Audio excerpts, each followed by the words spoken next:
Oh wait, I have an apron. Can I see? Yes, Mommy. Okay. This recipe for oven-baked ribs is easy and quick. They require no grill, no smoke, and just a few ingredients. These simple oven-baked ribs will be the star of Memorial Day, Father's Day, or your July 4th feast. Isn't it cute? It's so cute. It's so cute. In less than 2 hours, you will have tender and delicious ribs and even that coveted crusty bark. You can even make these oven-baked ribs the night before. You won't believe how simple and easy they are to make. Can I help you? Wait, come back here.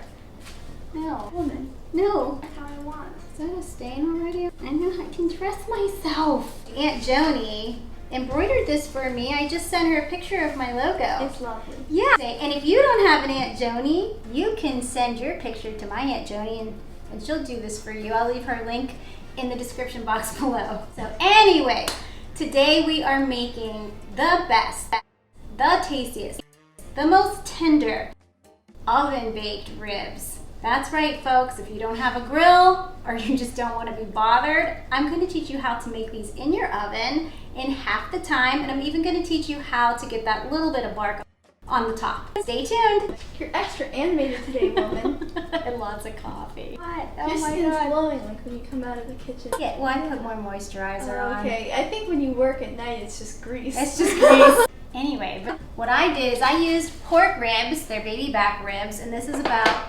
2.5 to 3 pounds of ribs. The first thing I like to do is just get them dry. So you're trying to get that char, the crust, the bark on top. Right, you want to get the crust on the top. So the first thing we're going to do is pat this dry. Make sure that you do the underside as well.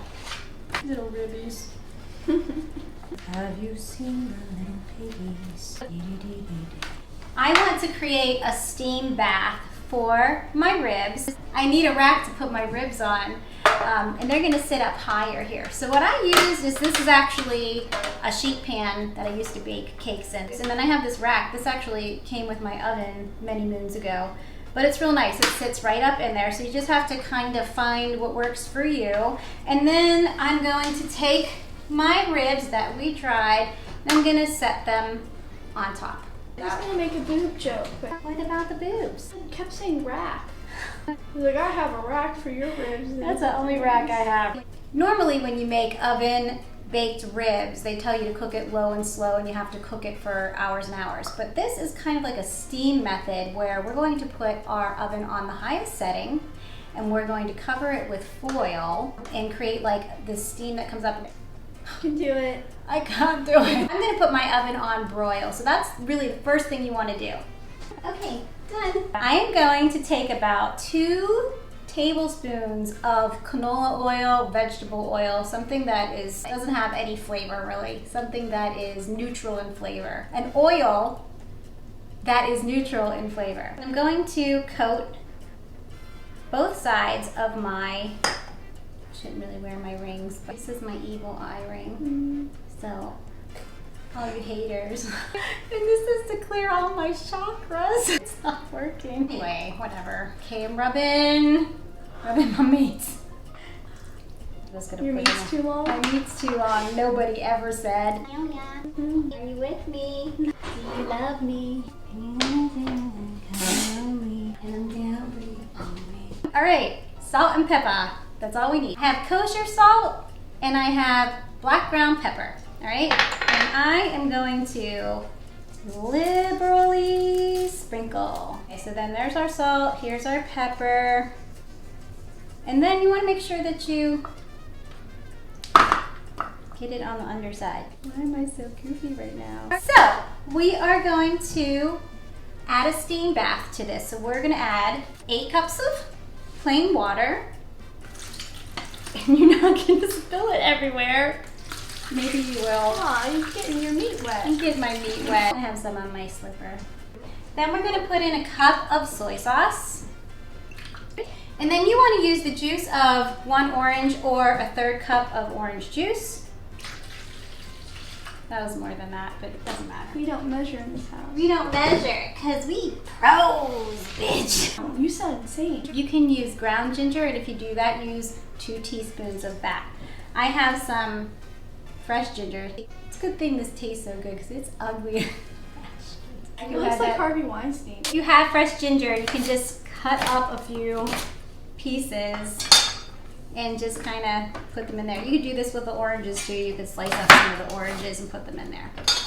Okay, and that is it. Those are all the ingredients. Now we're just gonna wrap it tightly with foil and put it in our oven, and we're gonna let that cook for an hour and a half.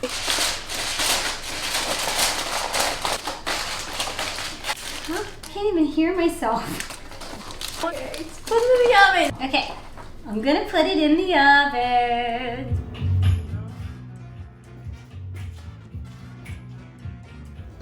Yeah, okay, so our ribs have been in the oven for an hour and a half.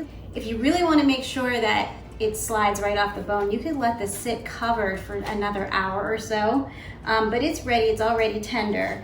And what I'm gonna do is carefully take off the, it's a facial. You can really smell the ginger and the orange juice in here, but this looks like very pale pork. So what we're gonna do is take our barbecue sauce. Now I just use store-bought sauce. If you wanna make your own, knock yourself out. But I just really buy whatever I like at the store, whatever's on sale. And I'm going to baste this on both sides, but we're gonna just do the top side first, and I'm going to put it back in the oven uncovered for about 3 to 5 minutes until it starts to get brown. And then I'll flip it over and do the other side. Actually, I didn't want to keep transferring this hot liquid over, so I'm gonna take a baking sheet and line it with some parchment paper and put my ribs on there. I'm just gonna flip it over like that and baste this side. So you could finish this part if you wanted to finish it off on the grill, you could, but I don't have a grill. Oh my gosh. I'm gonna put more barbecue sauce on it. Just like that. See, now it's like getting really sticky and starting to kind of caramelize on the meat.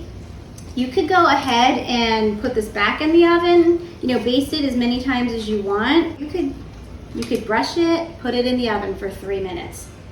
Flip it over, brush it, put it in the oven for 3 minutes. You could do that until you get the bark and the char and just the finish you want on here. One more time in the oven. So they're looking so pretty, aren't they? That's good. I'm gonna put this back in one more time because I really want to create a little more bark on here. Look at that. They've got a nice little char on there. It's yummy, huh? Beautiful. I'm hungry now. I know. I'm gonna brush a little more barbecue sauce. Then the last thing I'm gonna do, these are like smoking hot, but I'm gonna show you the easiest way to cut these. So feed them to me. Is to cut them with the rib side up. You know, these are pretty tender. Ooh. Pretty tender. Okay, I'm gonna go ahead and place these. Look at that bark. Can you see? Can you see? I see the bark. It's really nice bark. All right, let's try one. This guy looks good.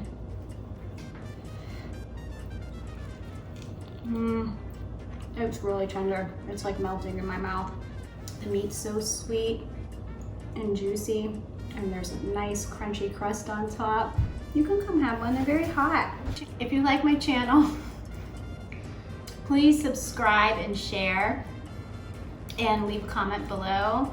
I really appreciate your support, and you can find the full recipe on my website, The Nighttime Cook, as well as lots of other tasty recipes you could make ahead of time for a picnic or for yourself or for me. Or for Celia. Thanks for stopping by. Hold on.